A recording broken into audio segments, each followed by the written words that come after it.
Apocalipse capítulo 2, versículo 1 ao 7 diz assim: Escreve ao anjo da igreja de Éfeso.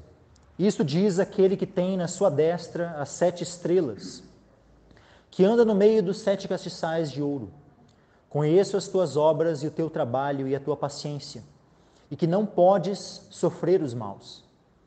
E puseste à prova os que dizem ser apóstolos e o não são, e tu os achaste mentirosos.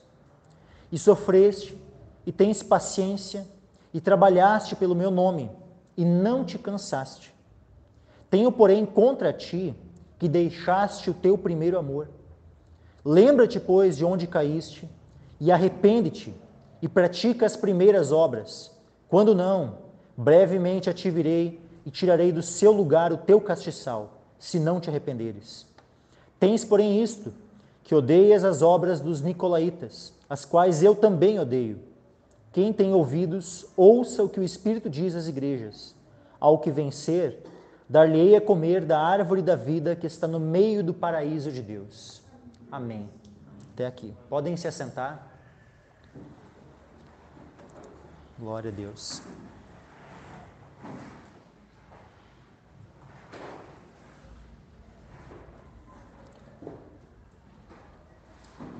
Então nós temos exposto o livro de Apocalipse, do capítulo 1 até o final, se Deus permitir. Se estivermos vivos até lá, se Jesus não tiver voltado antes disso, estarei expondo o livro de Apocalipse, de capítulo a capítulo, versículo a versículo. Finalizamos o capítulo 1 domingo passado, hoje adentramos aqui no capítulo 2, e vamos ver então essa primeira carta, a carta à igreja de Éfeso. Os capítulos 2 e 3 de Apocalipse são constituídos dessas 7 cartas para essas 7 igrejas. A primeira igreja de Éfeso, depois a igreja de Esmirna, a igreja de Pérgamo, a igreja de Tiatira, de Sardes, de Filadélfia e de Laodiceia. São as 7 igrejas, nessa ordem. Consegue pôr para nós aquela imagem? Eu mandei no grupo do WhatsApp da igreja ali, uma imagem com os mapas das igrejas. E aqui a gente tem, por que está nessa ordem? Éfeso, Esmirna, Pérgamo, Tiatira, Sardes, Filadélfia e Laodiceia. Porque João estava na ilha de Patmos. Então, a cidade mais perto era Éfeso. Depois, o mensageiro que ia levar o livro de Apocalipse ia ir por Éfeso, depois ia ir subindo. Esmirna, Pérgamo, Tiatira, Sardes, Filadélfia e Laodiceia, e aí descendo. Ou seja, é todo um trajeto que ia ser feito, levando, não é levando necessariamente 7 cartas, porque as 7 cartas estavam num único livro, mas levando o livro e lendo o livro inteiro, do capítulo 1 ao 22, que na época não estava dividido em capítulos, mas estava ali na sua integralidade todo o livro aqui. Então esse é só para os irmãos compreenderem o porquê que está nessa ordem. Essa ordem não é uma ordem aleatória, é uma ordem que tem um sentido bem específico de como o mensageiro está levando essas cartas e fazendo leitura. Mas tá ok. Mas é interessante que Éfeso também seja a primeira, além da questão geográfica de ser a que estava mais perto da ilha de Patmos. Coincidentemente ou não, ou eu creio que até que dentro da providência de Deus, isso ocorreu, que é o fato de que a igreja de Éfeso também foi a primeira igreja fundada dessas 7. Não vou dizer que há uma ordem de fundação, que uma foi sendo fundada após a outra, isso aí não é a questão aqui. Mas, de fato, a igreja de Éfeso, pelo menos das que nós conhecemos, das 7 era a mais antiga de todas. Uma igreja que foi fundada pelo apóstolo Paulo. O apóstolo Paulo, nas suas viagens missionárias, na sua segunda viagem, ele faz uma visita muito breve. Ele só chega ali, ele está ali com Priscila, com Áquila, que eram seus companheiros. Ele chega na cidade, prega a palavra lá na sinagoga, e na sequência os irmãos, aqueles que haviam ouvido a mensagem de Paulo, até pedem para ele, fica mais com a gente e tal. Ele não, tem que ir. Ele tinha um propósito, E ele não pôde ficar ali, mas ele deixou Priscila e Áquila na cidade. Posteriormente, na sua terceira viagem missionária, ele retorna para a cidade de Éfeso e ali ele fica mais de 2 anos naquele local. Então aquela igreja de Éfeso ela acaba sendo bem fundamentada. A partir da cidade de Éfeso, a palavra diz, vamos abrir ali em Atos dos Apóstolos, por um momento. Atos dos Apóstolos, capítulo 18.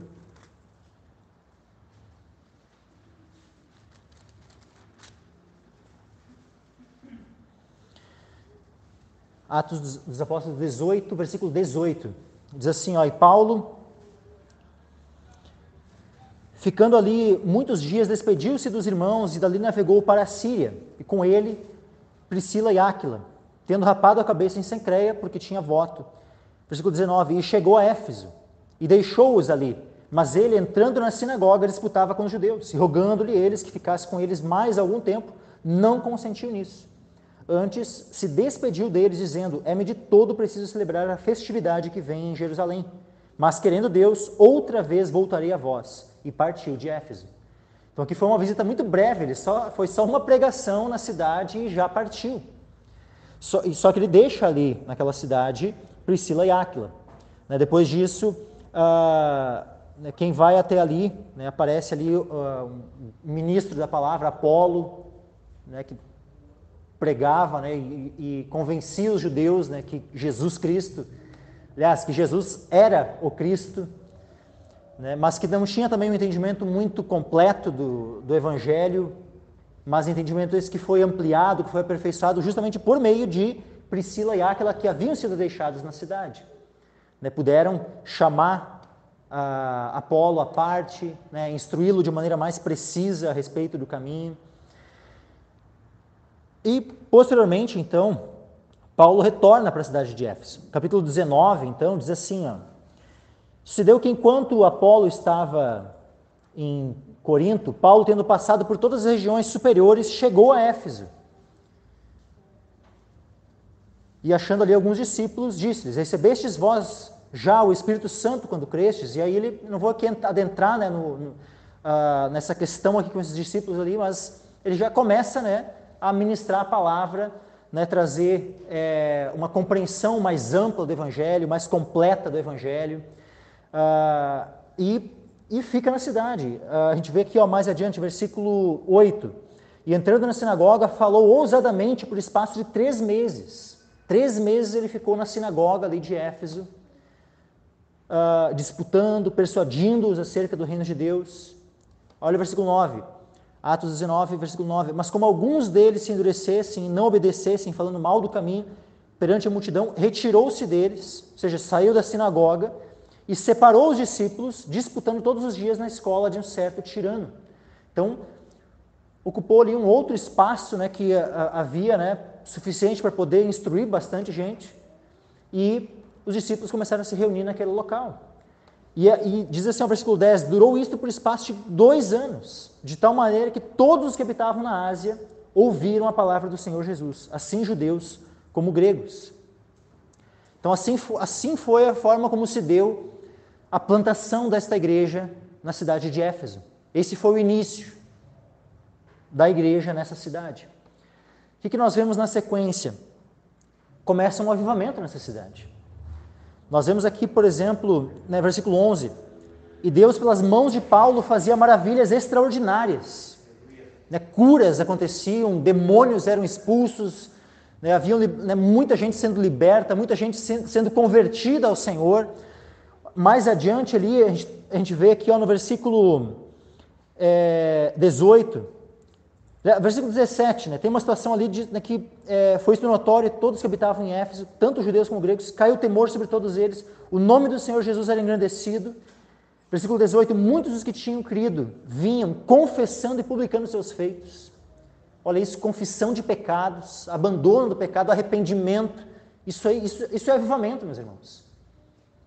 Avivamento é quando há arrependimento de pecados, é quando há abandono, mudança de vida. É quando aqueles que estavam mortos em seus delitos e pecados passam a ter nova vida e passam a viver em novidade de vida, avivados pelo Espírito Santo. Isso é avivamento. Aí, olha o versículo 19, também muitos dos que seguiam artes mágicas trouxeram seus livros, os queimaram na presença de todos. Feita a conta do seu preço, acharam que montava 50.000 peças de prata.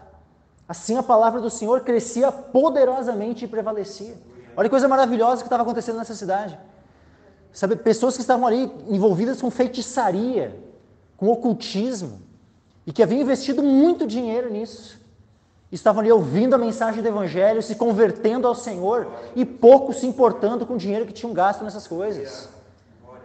Terminando com tudo. Não queremos mais saber de nada dessas coisas. Vamos queimar tudo. A gente quer estar separado, consagrado ao Senhor. Queremos servir ao Senhor. É isso. Buscando ao Senhor com fervor, com intensidade. É isso. E é isso que nós desejamos que aconteça no nosso meio e através de nós. É que haja uma transformação de vidas. Que pessoas se convertam verdadeiramente ao Senhor. Nós não queremos simplesmente, ter aqui um ajuntamento de pessoas que vem aqui, fica tudo. Não, nós queremos, que haja de fato avivamento nas vidas, renovação, transformação. Que a palavra, como diz aqui, que a palavra do Senhor cresça poderosamente e prevaleça. Que haja obediência à palavra do Senhor. Então, o que a gente percebe com tudo isso? Que um avivamento havia se estabelecido nessa cidade de Éfeso. A forma como essa igreja foi plantada, foi de uma maneira poderosa. Deus despertou um povo nessa cidade, um povo avivado, um povo fervoroso, um povo que buscava a Deus com intensidade, um povo que amava a palavra do Senhor, um povo que amava ao Senhor e amava uns aos outros. Paulo, posteriormente, escreve, quando já estava preso, um tempo depois, ele escreve a carta aos Efésios. Então, nós vemos ali que era uma igreja que foi instruída, foi muito bem instruída. A carta aos Efésios, meus irmãos, é uma das cartas mais profundas que nós temos no Novo Testamento. Assim, a doutrina que contém naquela carta aos Efésios é de uma riqueza, assim, muito maravilhosa, muito tremenda. Então, era uma igreja que foi muito bem instruída. Pensa, 2 anos Paulo ficou ali, ensinando aquela congregação. E por meio dela, diz que toda a Ásia, como a gente leu antes ali, conheceu a palavra do Senhor. Então, era uma congregação que foi muito bem estabelecida doutrinariamente. Paulo depois instrui eles novamente, por meio da sua carta. Ele envia, a gente vai olhar assim a carta de 1 e 2 Timóteo, foram cartas que eu já expus aqui para a igreja, e nessas cartas a gente percebe que Timóteo foi enviado para onde? Paulo deixou Timóteo aonde? Em Éfeso. Por esse motivo te deixei em Éfeso, ele fala assim, isso na primeira carta. Depois, na segunda carta de Timóteo, Timóteo ainda estava em Éfeso, ainda estava naquela cidade de Éfeso. Então, olha que servo precioso, Quem sabe um dos companheiros de Paulo que ele mais amava, assim, que ele mais tinha em estima, era Timóteo. Foi esse que ele deixou nessa cidade. Então, olha quem eram os homens, que haviam estabelecido, fundamentado, regado, aquela igreja, aquela congregação. Olha o calibre desses homens de Deus. E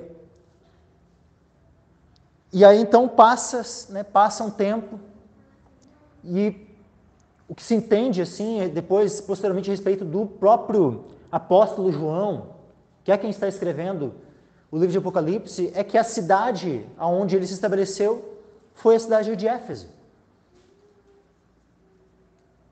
Ou seja, então, no tempo aqui, logo antes de ele ser exilado, na ilha de Patmos, onde ele estava antes e provavelmente onde ele foi depois, porque se entende que João, depois disso, do tempo que ele estava no exílio, ele saiu do exílio e voltou para Éfeso.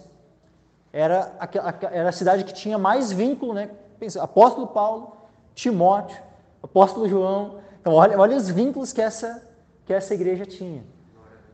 Algo muito tremendo. Foi um privilégio, sim, sem igual, né? Mas aí a gente chega a esta carta. João está lá na ilha de Patmos e recebe uma visão da parte do Senhor. Entendo, irmãos, que aquela visão que se inicia lá no versículo 9, aquilo que foi abordado na exposição do culto passado, no versículo 9 do capítulo 1 de Apocalipse, essa visão ela tem uma continuidade. Ela é uma visão que ela começa no versículo 9, mas ela não termina no versículo 20. Porque quando nós vemos aqui esse conteúdo das cartas às 7 igrejas, aqui do capítulo 2 e 3, isso aqui é uma continuidade da visão que se iniciou no capítulo 1. Então, tanto que há um vínculo muito estreito, né, com a forma como o Senhor Jesus Cristo aparece para João glorificado e as suas características descritas no início de cada uma das cartas a cada uma das 7 igrejas. E chama também a atenção que, olha o versículo 20 do capítulo 1 de Apocalipse. O mistério das 7 estrelas que viste na minha destra e dos 7 castiçais de ouro. As 7 estrelas são os anjos das 7 igrejas. Os 7 castiçais que viste são as 7 igrejas. Isso aqui que nós vemos é no final do capítulo 20.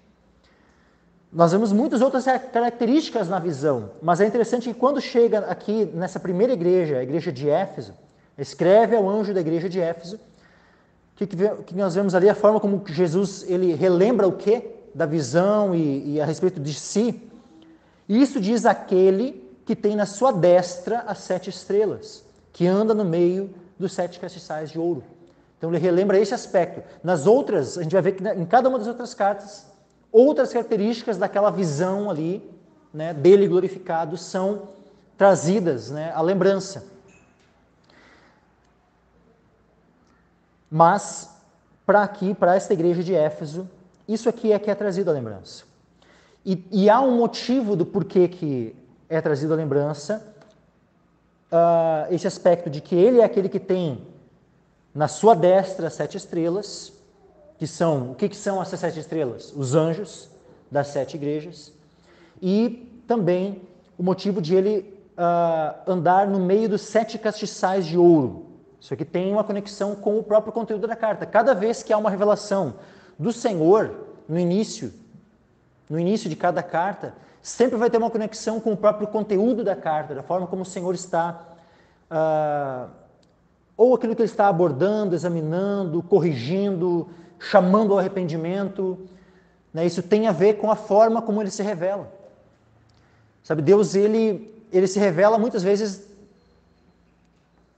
em resposta à nossa atitude para com ele.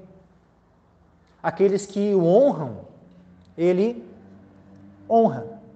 Aqueles que o desprezam, ele vai agir da mesma forma com honra? Não. Ele vai desprezar aqueles que o desprezam. Então, a maneira como nós agimos para com Deus, muitas vezes vai mostrar a atitude de Deus, de como ele vai se revelar para conosco. Aí, então, aqui nós vemos a igreja, aqui, escreve ao anjo da igreja de Éfeso, né? Inicia o versículo assim. Escreve ao anjo da igreja de Éfeso. É interessante que são cartas, a gente chama, né? Cartas às igrejas. E de fato são. Só que primeiramente é dito o quê? Não diz assim, ó, escreve à igreja de Éfeso. Não está escrito assim. Está escrito, escreve ao anjo da igreja de Éfeso. Então, antes de, ou aliás, ela não é somente uma carta para a congregação de Éfeso, mas ela é também uma carta para o anjo da igreja de Éfeso. O que é o anjo? O anjo é o pastor, é o mensageiro desta igreja. O mensageiro é aquele que traz a mensagem, é aquele que anuncia o evangelho. O que é evangelho? Boas novas, né? Só que, por que evangelho é boas novas? Porque o evangelho vem de uma palavra grega que é evangelion. O ev, da palavra evangelho, o ev é bom no grego. E angelion é mensagem no grego. Então, boa mensagem ou boas novas. Então, angelion, mensagem, ou, por isso, da onde também vem a palavra ângelos, mensageiro. Por isso, anjo, né? O anjo é o quê? É um mensageiro. Então, evangelho, boa mensagem. Então, nós precisamos ser bons mensageiros. Se somos evangelistas, todo evangelista tem que ser um bom mensageiro, ele traz uma boa mensagem. Então, qual é a principal função do anjo da igreja? Transmitir a mensagem, a boa mensagem, o evangelho. Se o pastor não prega o evangelho, a principal função dele está sendo relegada a alguma outra coisa. Escreve ao anjo da igreja de Éfeso. E é muito interessante, eu já ouvi pregações a respeito das cartas, né, não de todas elas, né, mas pelo menos de algumas cartas, né, dessas as 7 igrejas aqui do Apocalipse. E normalmente a ênfase que se dá, né, se foca completamente na congregação, na igreja, como um todo. Né? E não é que esteja errada essa abordagem, né, de focar na congregação como um todo. Isso não está errado. Só que o problema é que nós não podemos limitar a somente, né, sendo uma mensagem para a congregação de uma maneira coletiva. Se nós vermos isso como uma mensagem para a congregação de maneira coletiva, somente, nós vamos estar limitando a aplicação desta carta. Porque ela primeiramente foi escrita ao anjo da igreja de Éfeso, e não é somente no sentido escrita para ele, para que ele possa ser o intermediador para entregar a mensagem para a igreja. Ela é escrita para ele porque ele também é o destinatário, ele também é aquele que vai receber a mensagem e precisa, vamos dizer assim, e também está sendo repreendido, corrigido ou elogiado, dependendo da situação. Então, nós precisamos entender que a mensagem, cada uma dessas cartas, ela é direcionada primeiramente, vamos lá, o pastor de forma individual. O pastor tem que olhar para essa carta e ele sondar a si mesmo. O que essa carta fala para ele, na sua vida, na maneira de como o pastor tem se conduzido, como o pastor tem conduzido o rebanho.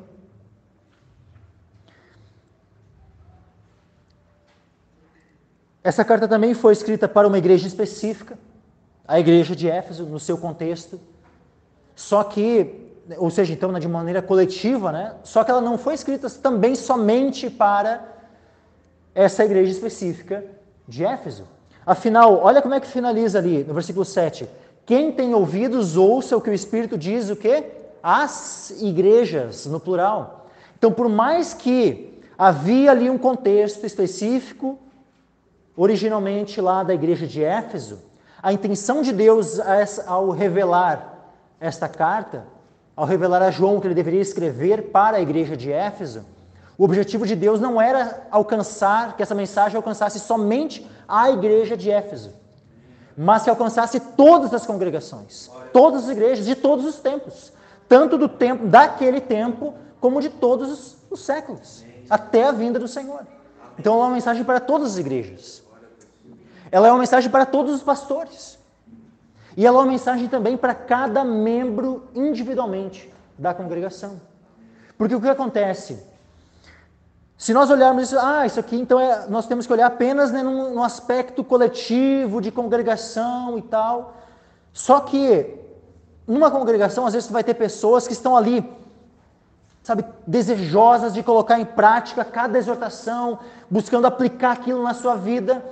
E tu vai ter, muitas vezes, outros que não estão nem aí.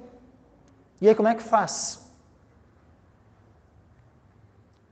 Então, existe sempre, em cada uma das cartas, vai existir um aspecto também individual de obediência. Porque uma igreja, ela é formada por quê? Por membros.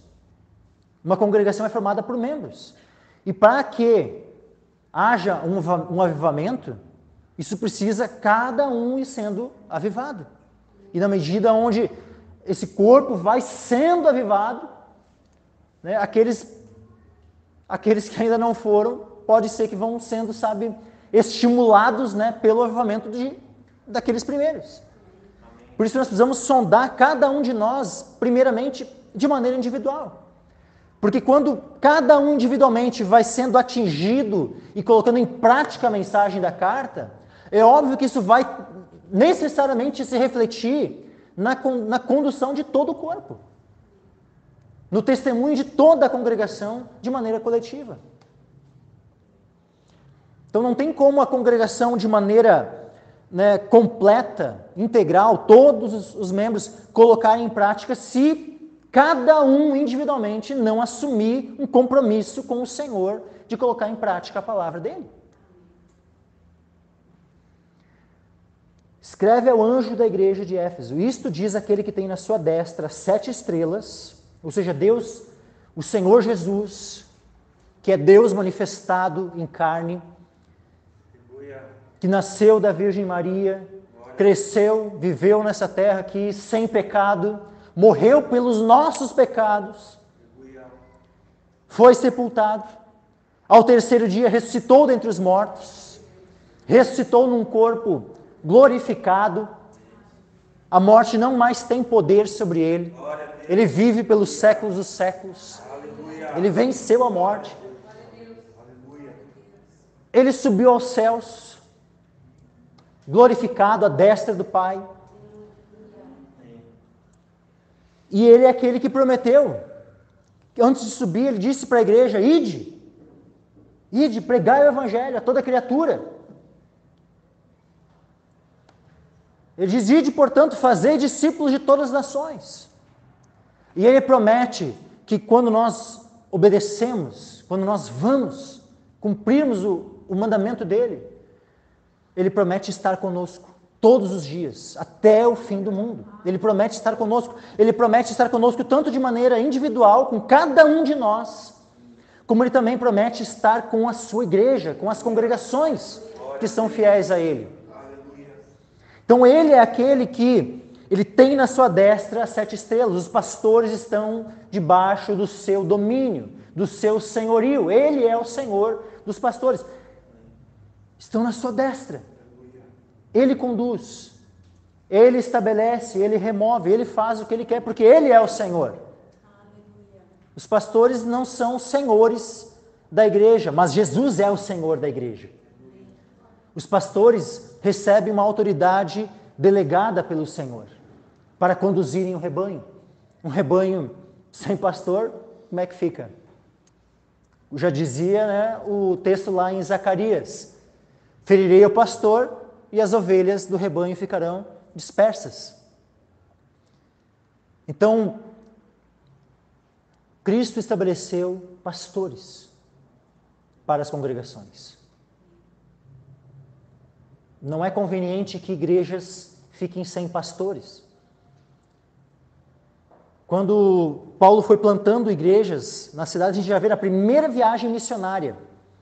Paulo foi plantando as congregações, evangelizando e tal. Na sequência, ele foi indo, e foi avançando.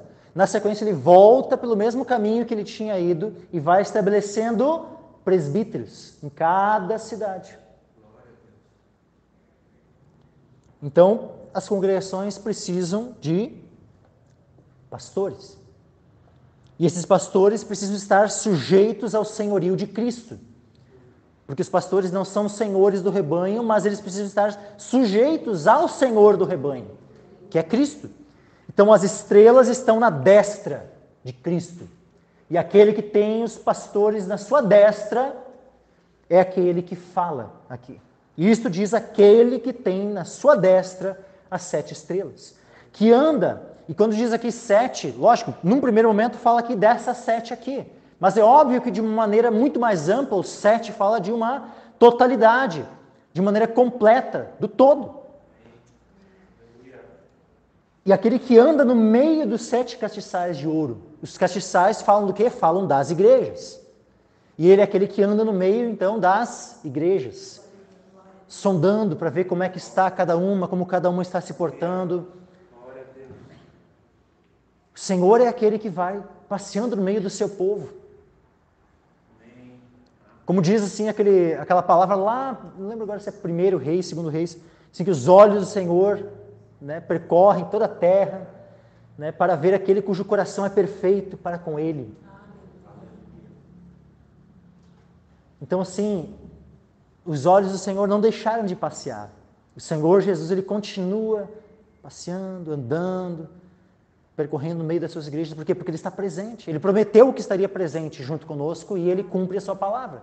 Ele é aquele que está sempre andando no meio dos 7 castiçais, no meio da totalidade da sua igreja, das suas igrejas. Ele vai andando e sondando e corrigindo, edificando, fortalecendo, podando. Aqui ele diz assim, conheço as tuas obras. O Senhor é aquele que é onisciente, Ele conhece completamente. Nada fica oculto aos olhos do Senhor.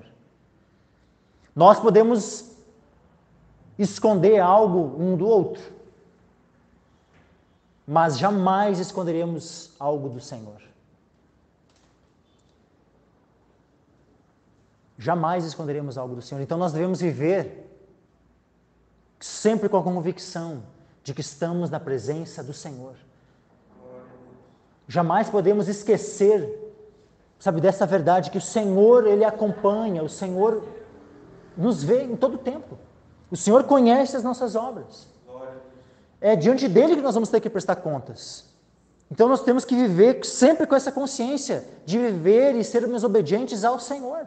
Ele é o Senhor do rebanho. E é diante dEle que nós devemos prestar contas e é diante dEle que nós devemos ser obedientes. Se nós mostrarmos um para os outros aqui, né?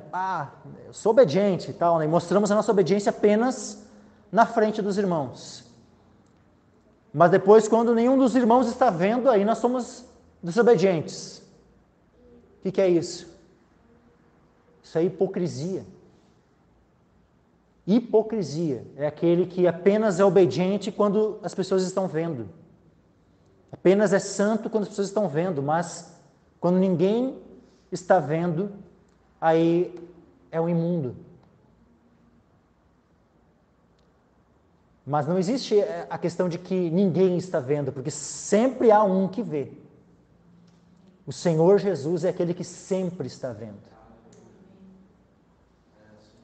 E o Senhor, Ele busca, a verdade no íntimo, como diz lá o Salmo 51. O Senhor, Ele se agrada da verdade no íntimo.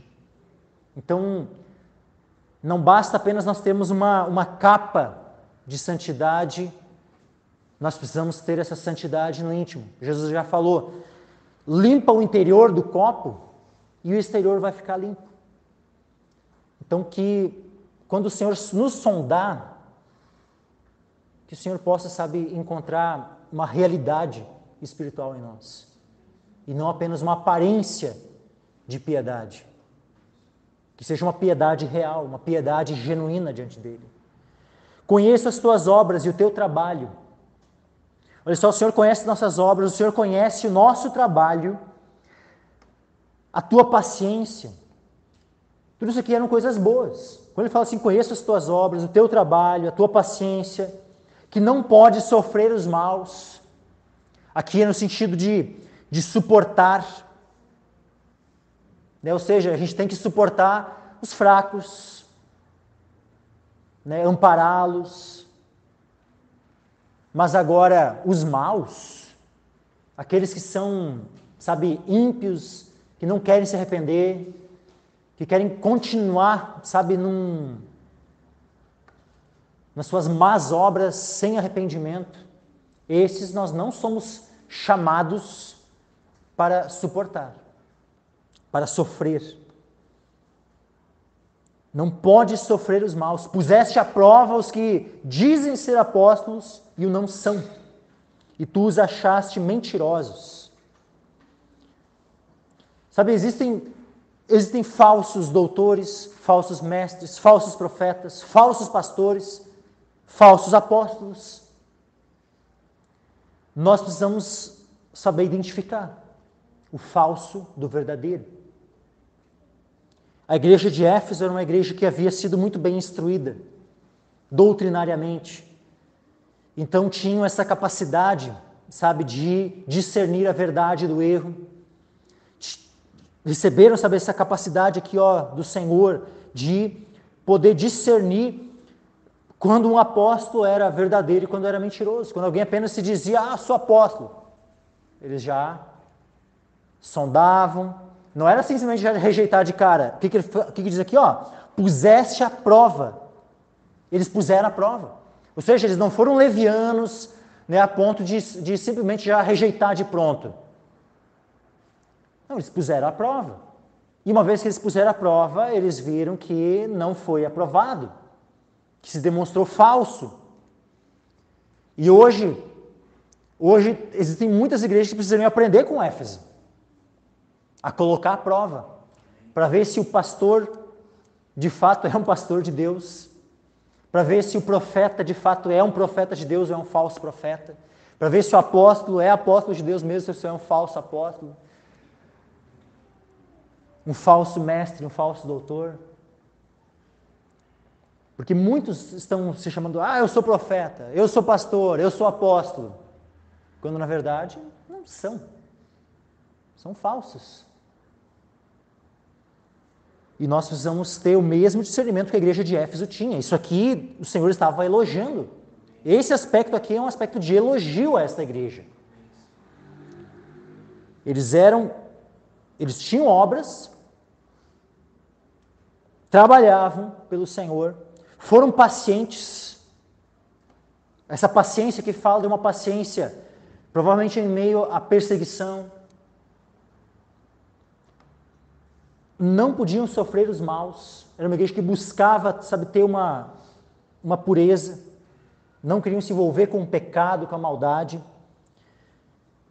Colocavam à prova aqueles que se diziam ter algum nível de autoridade. Não simplesmente rejeitavam, mas colocavam à prova, e se fossem vistos como falsos, aí rejeitavam. Puseste à prova os que se dizem ser apóstolos e o não são, e tu os achaste mentirosos. Olha só, e sofreste e tens paciência. O Senhor novamente repete. Sofreste e tens paciência. Trabalhaste pelo meu nome e não te cansaste. Uma igreja que estava ali empenhada na obra do Senhor. Estavam empenhados tinham um compromisso com a verdade. Sofreram pela verdade do Evangelho. Eram pacientes, estavam perseverando, né, no guardar a verdade, naqueles que, como diz lá em Judas, né, diz assim, Judas, quando escreve a carta, ele exorta os irmãos a batalhar pela fé que uma vez foi entregue aos santos. E os irmãos ali em Éfeso estavam batalhando e estavam guardando essa fé.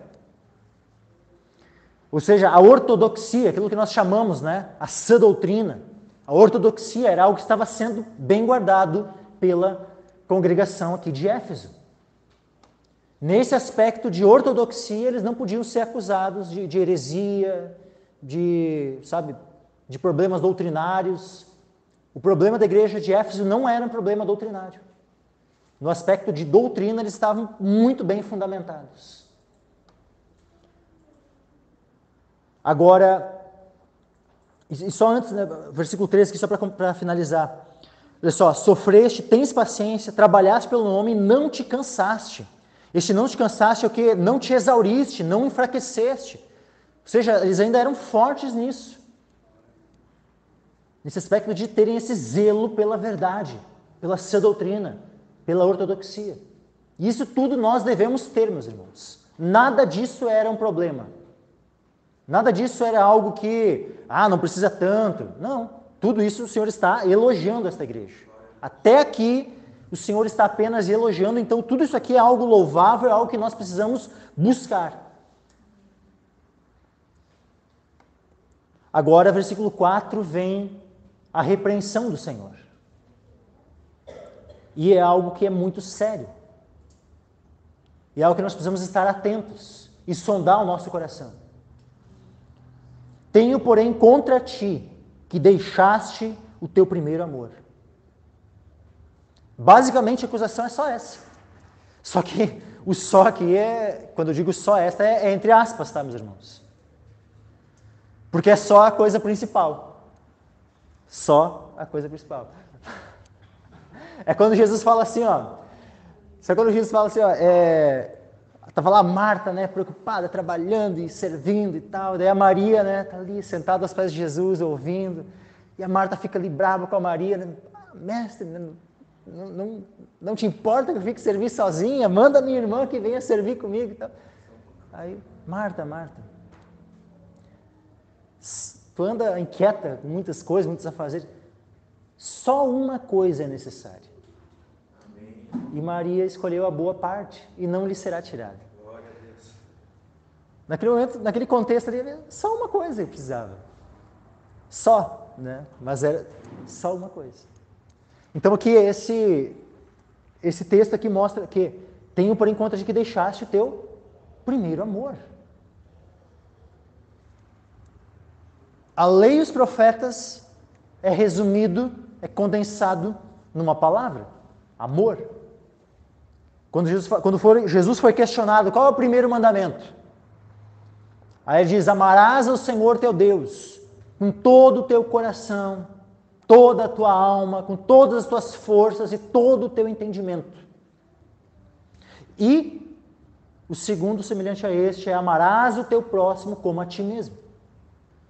Destes dois mandamentos dependem toda a lei e os profetas. Então, quando fala assim, ó, deixaste o teu primeiro amor, isso aqui é tanto um amor por Deus como um amor pelo próximo. Porque nós não podemos divorciar o amor por Deus e o amor pelo próximo. Nós não podemos nem colocar assim que é o amor somente pelo próximo, que havia se esfriado, e nem também que é o amor só por Deus que havia se esfriado. É os dois aspectos, porque sempre estão unidos. Em 1 João,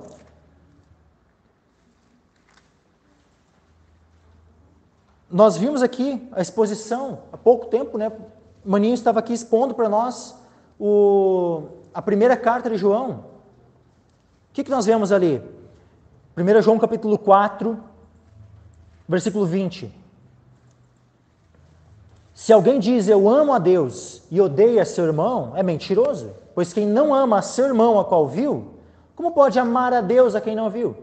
E dele temos este mandamento, que quem ama a Deus, ame também a seu irmão. Então, não existe isso de nós amarmos a Deus se nós não amarmos o nosso irmão. E da mesma forma, o inverso também é verdade. Não existe como eu dizer que eu não posso nem dizer que eu amo a Deus se eu não amar o meu irmão, e não faz sentido algum alguém, né, amar o seu irmão e não amar a Deus. Coisa louca seria essa. Então, óbvio que esses dois mandamentos eles estão ligados um ao outro. O amor a Deus e o amor aos irmãos. E quando fala aqui de tenho porém contra ti que deixaste o teu primeiro amor, isso fala de um esfriamento, desse fervor inicial que nós vimos, né, aquela igreja de Éfeso que foi plantada nesse contexto de avivamento, de fervor, de busca intensa, né, esse amor ao Senhor, a sua palavra, esse amor uns pelos outros, e que aqui já havia se esfriado. Estavam aqui focados sim em defender a verdade, o que é bom, em serem doutrinariamente corretos, ortodoxos, o que é bom, mas aquela devoção a Deus, aquele amor a Deus, aquele amor aos irmãos, estava esfriado. Já não tinha mais aquele primeiro amor, aquele coração aquecido, que deve ser o resultado do Evangelho. O resultado do Evangelho em nós é aquecer o nosso coração para nós amarmos a Deus e amarmos os irmãos. Se a verdade, se a fé que é despertada pelo Evangelho não nos conduzir a esse amor, meus irmãos, o que é isso? Tenho, porém, contra ti que deixaste o teu primeiro amor. Sabe, eu não sei como é que é cada um aqui, como cada um está diante do Senhor. Deus conhece o teu coração. Tu também conheces o teu coração, mas tu não conheces o teu coração tão bem como Deus. Então pede para Deus sondar o teu coração e mostrar para ti como é que está o teu amor pelo Senhor. Como é que está o teu amor pelos irmãos? Como é que está o teu amor pela palavra de Deus, por tudo aquilo que é de Deus? Porque quantas vezes, sabe, a gente está ali, a gente vive um tempo, né, de avivamento em nossa vida, de fervor, de busca intensa pela presença de Deus, a gente ora, a gente se deleita em oração, a gente jejua, a gente lê a palavra, é aquele prazer em ler a palavra, a gente tem um amor pelo nosso próximo, a gente vai lá e evangeliza e fala de Cristo, a gente quer que todo mundo seja salvo e está naquela intensidade, aquele fervor vivendo. Aí chega um outro período que parece que aquilo vai se esfriando. E aí tu até tem ainda os mesmos conceitos corretos a respeito da verdade. A tua doutrina não mudou, ela ainda está ali. Quem sabe até foi até aperfeiçoada, quem sabe até tem alguns aspectos que tu até entende mais profundamente algumas coisas. Mas aquele amor todo, aquela intensidade de amor pelo Senhor, pelo próximo, né, e tudo já não é mais a mesma coisa. Então, meus irmãos, que nós venhamos a lembrar o quê? Versículo 5. Lembra-te, pois, de onde caíste. Arrepende-te e pratica as primeiras obras. Volta aquele mesmo fervor. Volta aquela mesma intensidade. Aquele mesmo amor ardente. Sabe, Pedro fala disso, né, na sua primeira carta. Pedro ele fala 2 vezes na carta sobre esse amor ardente que nós temos que amar uns aos outros. Olha só, vou ler aqui rapidinho. 1 Pedro, capítulo 1, versículo 22. Purificando as vossas almas pelo Espírito, na obediência à verdade, para o amor fraternal, não fingido. Amai-vos ardentemente uns aos outros com um coração puro. Amai-vos ardentemente uns aos outros.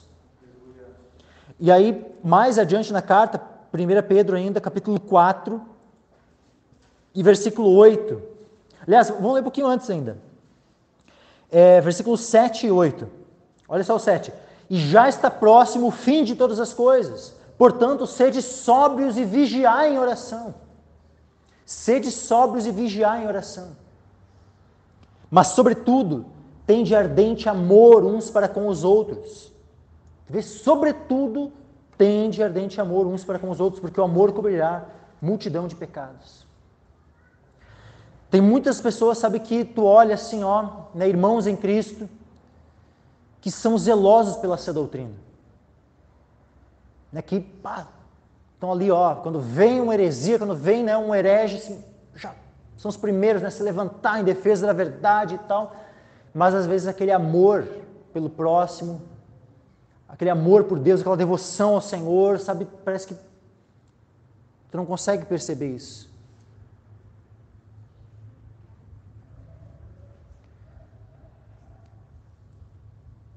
Então que nós venhamos, sabe, a sermos zelosos, ortodoxos, defendendo sim a verdade, contra as heresias, contra os hereges, contra os falsos profetas, falsos apóstolos, falsos pastores, mas que o nosso coração venha, sabe, cada vez mais crescer em amor.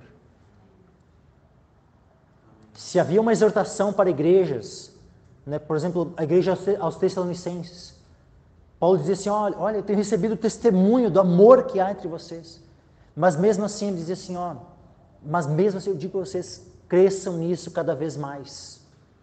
Então não importa se já há um amor, a gente deve crescer cada vez mais.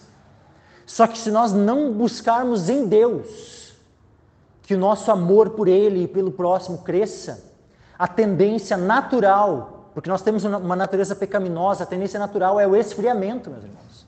E Jesus disse que, qual é a característica do fim dos tempos? Que o amor se esfriará. Mateus capítulo 24. Mateus 24 diz isso, e que nós lutemos contra isso, meus irmãos. Olha só, Mateus 24, 12, por se multiplicar a iniquidade, o amor de muitos esfriará, mas aquele que perseverar até o fim, esse será salvo. Então nós não podemos permitir, meus irmãos, por nossa falta de diligência em buscar o Senhor, em sermos, sabe, em termos nosso coração cheio do amor que é derramado em nós pelo Espírito Santo, nós venhamos a orar cada vez mais pedindo para o Senhor, Senhor, eu não quero, sabe, ter o meu coração esfriado. Nós não vamos conseguir produzir esse amor em nós mesmos, não é nós que produzimos isso em nós. Nós precisamos pedir ao Senhor, porque o amor é algo que o Senhor derrama pelo Espírito Santo em nós. Mas nós precisamos ser diligentes nessa obediência ao Senhor. Então que nós venhamos a buscar o Senhor, e clamar.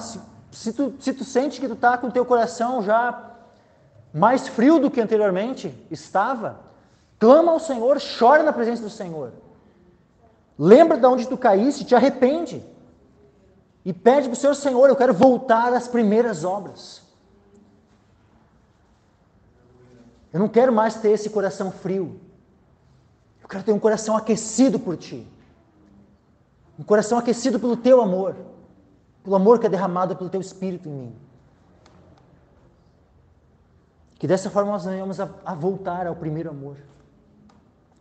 Lembra-te, pois, de onde caíste, arrepende-te, pratica as primeiras obras. Quando não, olha aqui, meus irmãos, se nós começarmos a ir por esse caminho de esfriamento do amor, aonde isso vai parar? Aonde isso vai parar? Lembra o texto lá? Por se multiplicar a iniquidade, o amor de muitos esfriará. Mas aquele que perseverar até o fim, esse será salvo. O que implica que aquele que não perseverou também é alguém em cujo coração o amor esfriou.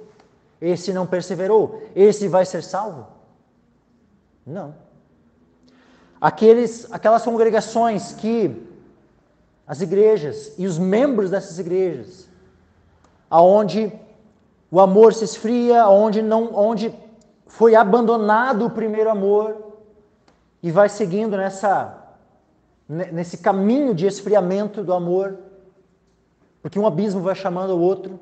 Então, se já houve uma tendência, se havia um coração aquecido, aquele coração, sabe, cheio do amor de Deus, e aí começa, deixou o primeiro amor, começou o esfriamento. Se esse amor for se esfriando, o que vai acontecer? Individualmente, essa pessoa vai ser salva? Não vai ser salva. Porque aquele que perseverar é que vai ser salvo. Mas agora, de maneira coletiva, a congregação, o que vai acontecer com uma congregação cujo amor se esfria? O que acontece com essa congregação? Olha aqui. Quando não, ou seja, se não tornar ao primeiro amor, se o coração não for novamente aquecido, se essa igreja não for uma igreja cujos membros são membros com o coração cheio de amor por Deus e pelo próximo, quando não, brevemente a te virei e tirarei do seu lugar o teu castiçal, se não te arrependeres. O que é o castiçal? O castiçal era a congregação, ou seja, Deus não vai mais reconhecer essa congregação como de fato uma congregação de verdade. Pode ter nome de igreja, mas não é verdadeiramente uma igreja mais. Da mesma forma como Deus concede, Ele pode retirar um privilégio. Então que nós venhamos a sondar o nosso coração, meus irmãos, nesse aspecto do amor. E venhamos a ser mais fervorosos. Se hoje tu está no máximo da intensidade de tudo aquilo que tu já viveu, qual é a palavra para ti? Continua crescendo nisso. Mas agora, se tu olha para trás na tua caminhada com o Senhor, tu vê, não, já teve tempos em que eu era mais fervoroso, já teve tempos em que eu amava mais, em que eu, me deleitava mais no Senhor, em que eu tinha um amor maior pelas almas, e em tudo eu era mais intenso. Então, lembra-te de onde caíste, arrepende-te e pratica as primeiras obras. E que tu venha, no Senhor, a viver um tempo de mais intensidade do que qualquer tempo que tu já viveu. Nós não precisamos ficar vivendo de passado e, eu quero chegar no nível que eu já estive uma vez. Não, tu não pode ser contente simplesmente com isso. Nós precisamos crescer cada vez mais.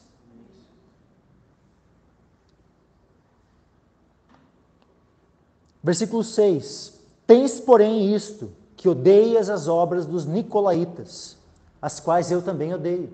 Então o Senhor novamente, né, chama a atenção aqui dessa congregação com um elogio. Eles odiavam as obras dos nicolaítas, aquilo que o Senhor também odiava. Isso é uma característica, meus irmãos. Nós precisamos amar aquilo que Deus ama e odiar aquilo que Deus odeia. Precisamos estar alinhados com o Senhor. Se o Senhor odeia algo, misericórdia de nós, que o Senhor nos conduz ao arrependimento, caso nós amemos algo que Deus odeia. Que nós vamos a perceber na palavra de Deus. Nós temos, lido a palavra do Senhor.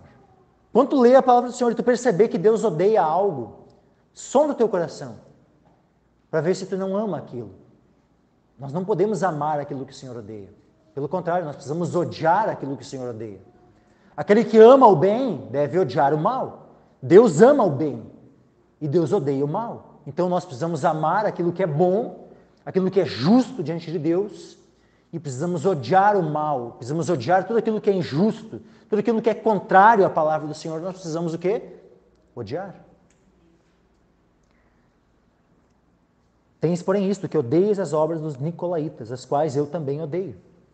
Quem tem ouvidos, hoje eu não vou aqui me adentrar, tá, no aspecto do que são os nicolaítas. Tá? Eu vou abordar um pouco mais de detalhes sobre esse aspecto aqui na carta à igreja de Pérgamo. Tá? Que novamente, porque lá aquela igreja, diferente da igreja de Éfeso, versículo 15 do capítulo 2 aqui, diz assim, assim tens também os que retêm a doutrina dos nicolaítas, o que eu odeio. A igreja de Pérgamo era uma igreja que havia retido.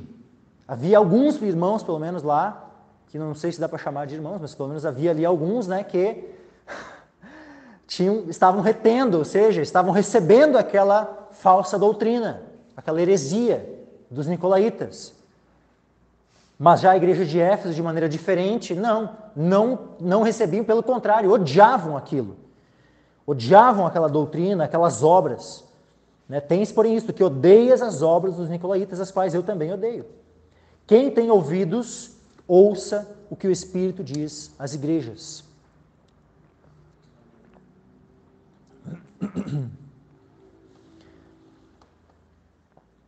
Então, assim, numa congregação, muitas vezes não são todos que estão com seus ouvidos abertos. E é muito triste quando alguém tem os seus ouvidos fechados para a verdade.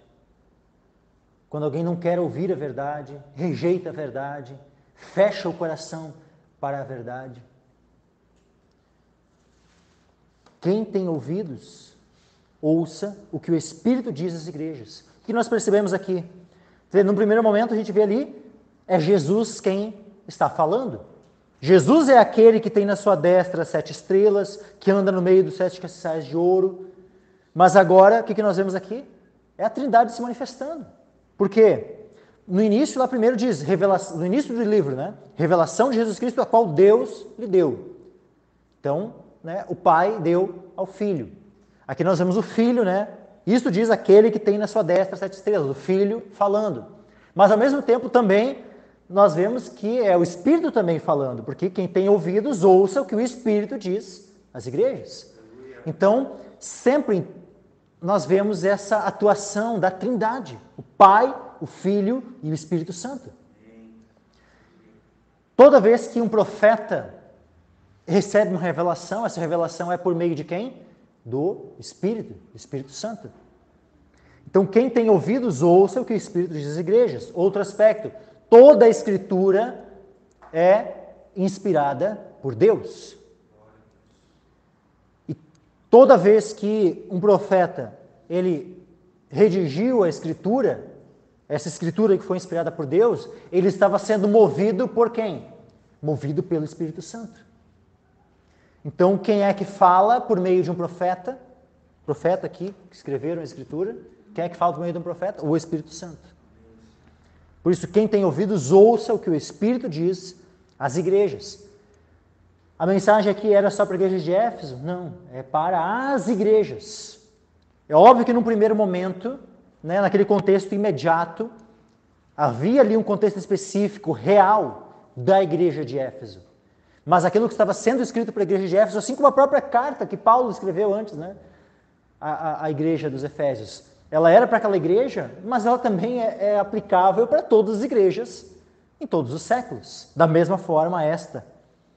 E quem tem ouvidos, vai ouvir aquilo que o Espírito Santo está dizendo, que é uma mensagem para todas as igrejas. E olha só como também é uma mensagem que cada um de nós precisa sondar a si mesmo e receber e aplicar em sua vida de maneira individual. Cada um de nós. Ao que vencer, dar-lhe-ia comer da árvore da vida que está no meio do paraíso de Deus. Ao que vencer. Numa congregação, pode ser que nem todos vençam.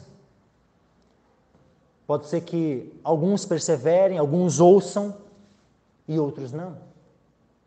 Pode ser que ninguém ouça, mas pode ser também que todos ouçam. Glória a Deus. Glória a Deus quando uma congregação todos ouvem. E eu espero que essa seja a realidade desta congregação. Que todos ouçam o que o Espírito diz às igrejas, que todos tenham ouvidos e que todos vençam. Que ninguém venha chegar naquele dia como um derrotado que foi vencido pelo pecado, que foi vencido pelo diabo, que foi vencido pelo mundo, que foi vencido pela sua própria carne. E, por fim, não venha herdar isso. Não venha poder desfrutar, né, comer da árvore da vida, que está no meio do paraíso de Deus. A gente olha lá no contexto da queda, né? Adão e Eva estavam lá no jardim, havia uma árvore no meio do jardim, que era a árvore da vida.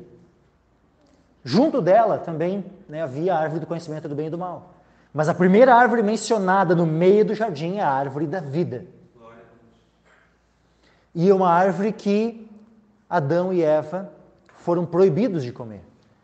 Deus chega a colocar ali querubins, espadas, né, de fogo ali para guardar o caminho da árvore da vida e eles não puderam desfrutar.